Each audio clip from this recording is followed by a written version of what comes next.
Hello everyone, good evening and welcome back to Full House Sports here with myself, Charlie. Right, a bit of a reaction to a video that I did last week, a bit of a follow-up so to speak. Of course, last week I called out Ben Shalom and the promotional company Boxer, the fact that there had been a lack of activity with the BBC deal, that nothing seemed to be going on. Well, there has been a screenshot circulating online that Frazer Clarke versus Jeamie TKV will take place on October 25th at the Valiant Live in Derby for what I assume will be the vacant British heavyweight title. The screenshot appeared to be on a ticket company. I think it was on Ticketmaster that people had got hold of and put on different social media sites. And I'm guessing it's for the British heavyweight title. This was a fight that had been ordered for the British heavyweight title beforehand. Obviously, David Adelaide vacated that title after beating Jeamie TKV controversially. He was ordered to rematch him, decided to go a different way, fight Filip Hrgović, therefore vacated the title. And I think the British Boxing Board of Control have allowed for a delay on the Clarke TKV fight going ahead until the promotional and broadcaster deals are sorted out. The first thing that does leap out to me is, although yes, Ben Shalom has got his act together, that unfortunately it is going to clash, if it's on October 25th, with Joseph Parker versus Fabio Wardley, which is happening at the O2 Arena, and is a massive fight with world title implications involved. It is a huge fight in the heavyweight world scene. So unfortunately, it looks like they're going to be going head-to-head with that. Now, whether this has been a date booked in with the arena for a while, and because of different issues, broadcasting or whatever else, they've had to sort of struggle to get that together, I don't know. I've been lucky enough to see Frazer Clarke fight a couple of times. Firstly, the first Fabio Wardley fight at the O2, and also against Ebenezer Tete on the Ben Whittaker undercard the other month. He does have a solid fan base. He's from Burton-upon-Trent, which isn't a million miles away from Derby, which I think would be the thinking behind putting the fight there. So probably hoping that he's going to bring a lot of his fans there. I don't really know the sort of following that Jeamie TKV has, I'll be honest. I'm not sure he's a massive ticket seller. He's not a massive name in the British heavyweight scene. So it looks like that's the plan, to maybe get some of Clarke's fan base and get others in who are maybe not looking at going to Parker Wardley, especially in the Midlands. And also, I guess the advantage that Boxer and Clarke and TKV and Ben Shalom have is that the BBC is pretty easily accessible to everyone, whereas DAZN, with its monthly subscriptions and whatever else is going on, are not as easily accessible, which I do think is something that the Ben Shalom broadcasting deal, they can sell themselves on.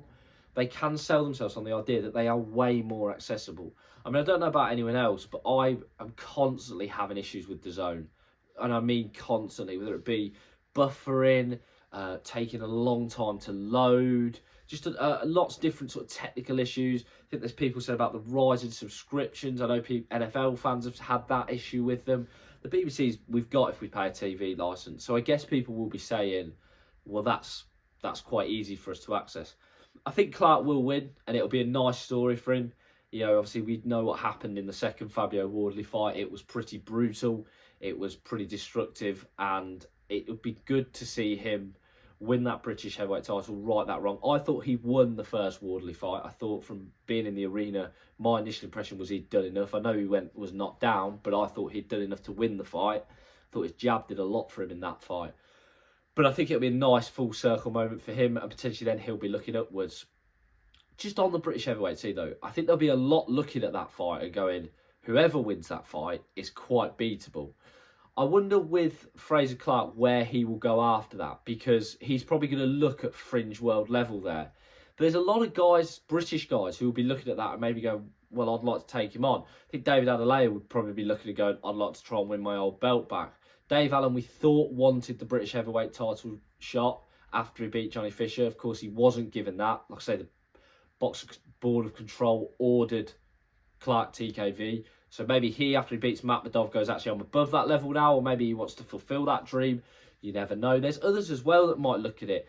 I don't know if Dillian Whyte would be willing to drop down to that level. He said the other day he wasn't retiring, so is he maybe willing to look and go, right, I want the British title again, I'll take on Frazer Clarke. I don't know if he's with a promoter at the minute, Whyte, so that's potentially a fight. The British heavyweight scene is absolutely teeming with talent right now. There's some brilliant fights, and I think the winner of this fight will potentially look to kick on and get those fights. I'm sure the BBC will be hoping that they can kick on and maybe bring some big fights to BBC. I've just thought another one, Hughie Fury, who really is the forgotten man of the British heavyweight scene. So forget this is a guy who pushed Joseph Parker. Some people believe beat Joseph Parker for a world title. But now he's nowhere near that. So maybe that's a fight that could be made. But like I say, just a little bit of a reaction to breaking news. It looks like Ben Shalom's got his act together. I mean, it's not going to be enough, but it's a start. I know that they said about only 2 shows for the remainder of the year. Whether Ben Whittaker's on the other show, I don't know. Callum Simpson is another one he needs to get out.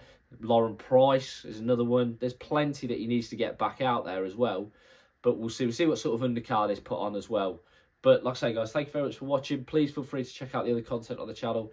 Please give us a like and please subscribe. And anything you guys do is greatly appreciated. Thank you and have a great day. Appreciate it.